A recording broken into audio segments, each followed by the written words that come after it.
It's my one life, and I give it everything I got. I am music. I am sports. I am the culture. Here's a quick news break with yours truly. I'm the one and only. I go by the name of Mr. TALIAFERRO. Please make sure you're following your boy. It's on Twitter, Instagram, Facebook, and YouTube. And ladies and gentlemen, it's all at It's Mr. TALIAFERRO. Also, if you have not done so, right below this video on YouTube, you have the options of hitting the subscribe button. And then you also can hit the notification button. That way, if you hit both of those buttons, you know when and at what time your boy Mr. TALIAFERRO is dropping new content, all right? I appreciate y'all so much for the time, love, support. Yeah, I heard the noise. They told me, Pharaoh, you didn't fell off a little bit. I'm back now, and we dropping multiple joints a week, if not every day. All right, we kicking this news break off down in Florida with the project baby, the one and only, the always controversial Kodak Black. Now it looks like Yak woke up today and was like, I want my flowers. All right, I feel like I'm very influential to a lot of these younger artists that came under me, and since I've popped off, I want my flowers. His energy was directed towards a couple of artists who are popping right now. That'll be Lil Baby out of Atlanta, Georgia, and Memphis' own Pooh Shiesty. Check it out. I was just listening to my boy Lil Baby's song. He was on my dog Lil Dirt song. He say, just post some money on the gram. I invented that. That's some crazy like that. Stop playing, Lil Baby. This is 2016. Spray game 2016. I'm out here, man. Y'all know who the GOAT is, man. Shiesty, we been ripping them. Most death type shit. What am I supposed to do with these racks blue? Ooh. Tight. Stop playing, man. They gonna spray that money on my legs, man. Y'all stop playing. The industry know what's up. The industry know what's up, man. Y'all know who page y'all need to go on for the way. What I said is 2016. I invented this. Brought dick is back, all that. Peeling back like this, yo, all that. Groove is on the true, all you know what I'm saying? Time out. Hey, listen, right? For y'all think being petty, man, I don't give a about none of this, man. I ain't married to none of these anthems. It's like, this ain't about nothing. I'm just saying, I'm really just putting this like, y'all let me have my man.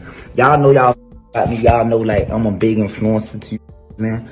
Y'all like put a little respect on my and just y'all be like, man, you know, Yak, the one who, you know what I'm saying, really like, hey, listen, I remember telling the jeweler, man, do my like this here. The jeweler like, man, that be ugly, man, boom, boom. They pressed that thing, it came out, they like, oh, you know what I'm saying?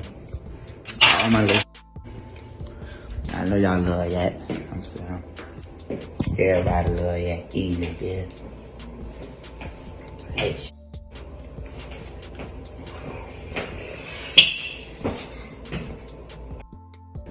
They be on my little, you know what I'm saying, how I do my little two-step, my little, you know what I'm saying? I bust a little move, come out with a little dance or two. They be on it. All my they be on it. You know what I'm saying?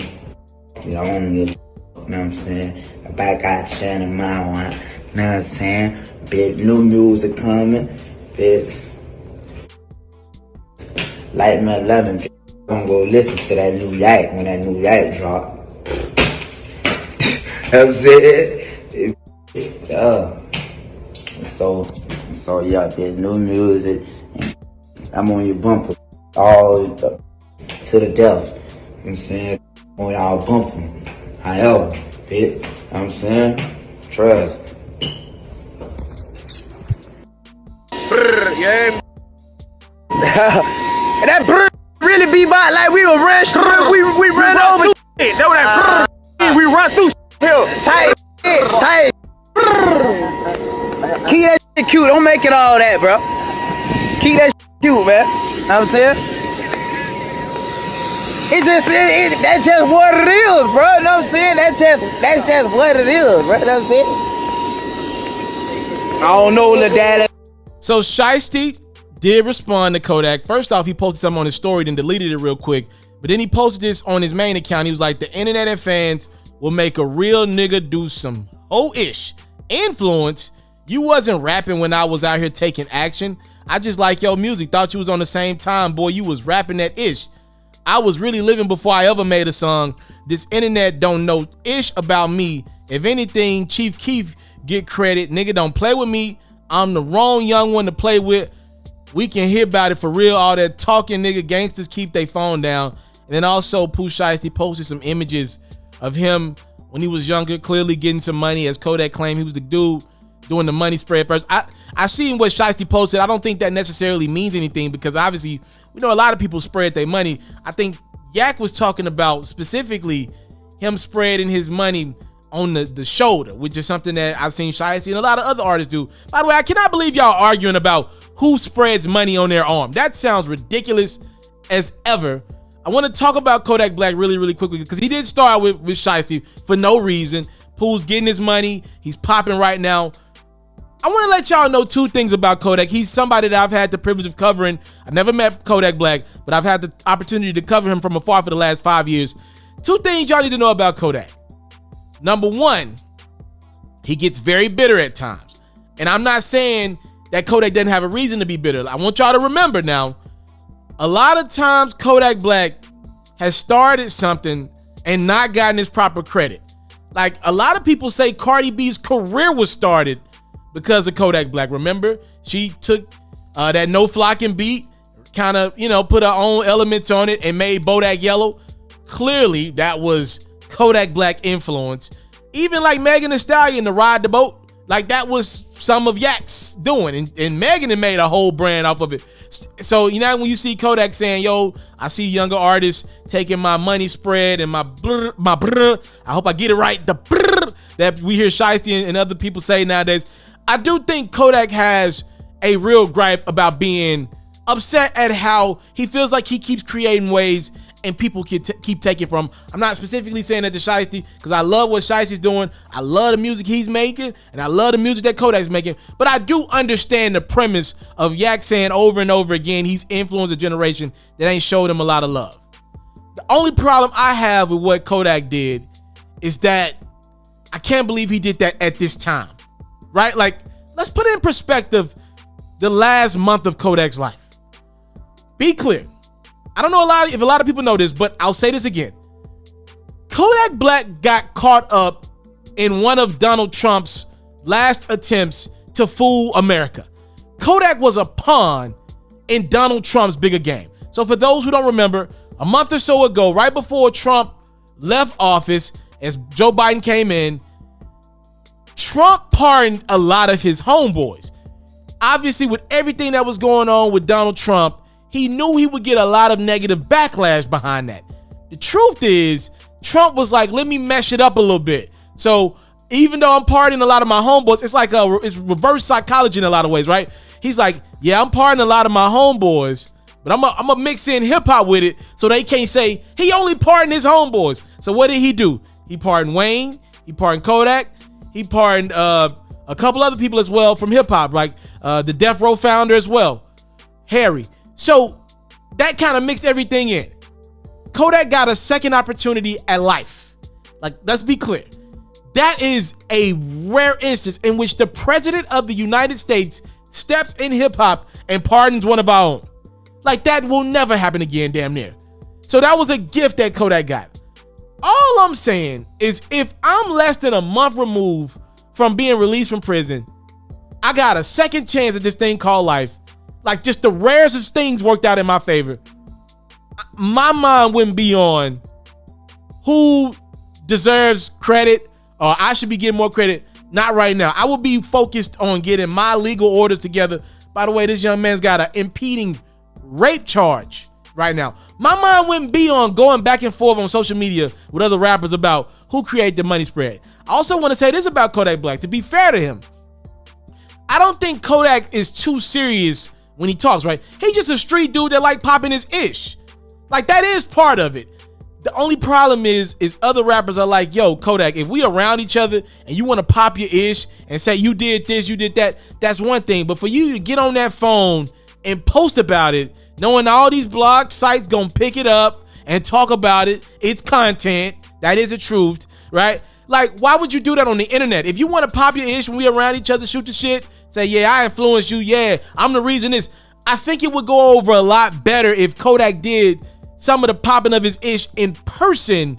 I don't think we'd be talking about this right now if he did it in person. First off, we wouldn't see it, but it would go over a lot smoother because Kodak was just popping his ish with Gucci Mane last week. That one wasn't as big of a headline as Kodak running to the internet to pop his ish clearly at Pooh Shiesty and a little bit at Lil Baby as well. I understand why Shiesty's like, yo, we don't do this. Like, yeah, I like your music, but other than that, like, you didn't influence me like that. I was really living like that. Some like the money. He's pretty much Shiesty saying the money spread is an effect of how I was living.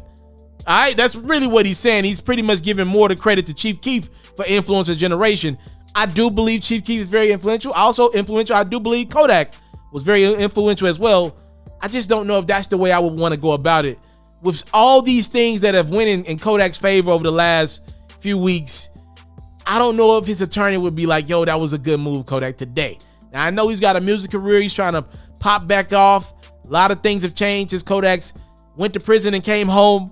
I don't know if that's the right way to go about it, though. Starting something with another rapper that's popping right now, having his moment, it just reeks of jealousy right now from the Project Baby. He shouldn't be jealous right now. He should be grateful for the opportunity that he has right now. Get in the studio with Shiesty. I would love to hear y'all two on a record together. Get in the studio with somebody. Go grab Dirk, Lil Baby, somebody, and go get on a record instead of talking about what somebody should have did for you or should be doing for you. Be more appreciative of what opportunity you got in front of you is all I'm saying. Speaking of Lil Durk and Shiesty, boy, that Back in Blood is ringing off in every club in America right now that's open. And it rung off at a club in Atlanta, Georgia over the weekend. So for those who don't know, without going too far in it, let's call a spade a spade. There were some issues between Durk and Quando Rondo's camp. And obviously we know Quando Rondo closely associated with NBA Youngboy. One of NBA Youngboy's baby mothers, she goes by the name of Yaya Mayweather. She's the daughter of Floyd Mayweather. She heard that Back in Blood a few days ago and was like, turn it off. Turn it off. I'm assuming that's her baby's father somehow mixed into that situation. I'm assuming she's not rocking with Durk. Well, that Back in Blood came on again over the weekend in Atlanta, Georgia. And this is crazy. The promoter booked two of Youngboy's baby mothers in the same venue, Yaya and Janaya. And they had two different reactions when that Back in Blood came on, that Shiesty and Durk. That's the hardest record in the streets right now. As you see, Yaya is like, turn it off. She got the whole team not even vibing to that Back in Blood when you know they wanted to vibe out to that hard-ass street record. And then you see Janaya on the other side. She is living her best life listening to that Durk and Shiesty. Yeah, man. What Durk say? The trenches don't cut him off. Come on now. Look, it is what it is, man. That Back in Blood is hard, bro. Go get it Back in Blood, man. That's a very hard-ass record right now. Y'all let me know what y'all think about Shiesty and Kodak going back and forth. And then also what y'all think about Yaya Mayweather telling the promoters to turn it off. She does not want to hear that Back in Blood. As, y'all let me know what y'all think about all this in the comment box below. I thank you guys so much for the time, love, and support. Is what your boy will never take for granted. Salute. I'm out. Catch full new episodes of Pharaoh's music-based platform every day only on YouTube at It's Mr. Taliaferro. You can also find clips, updates, giveaways, and more on Facebook, Instagram, and Twitter, also at It's Mr. Taliaferro. For all basketball fans, make sure you tune in to Pharaoh's daily highlights, reports, and commentary on YouTube at Hoops Pharaoh. And even more updates on Facebook, Instagram, and Twitter at Hoops Pharaoh as well.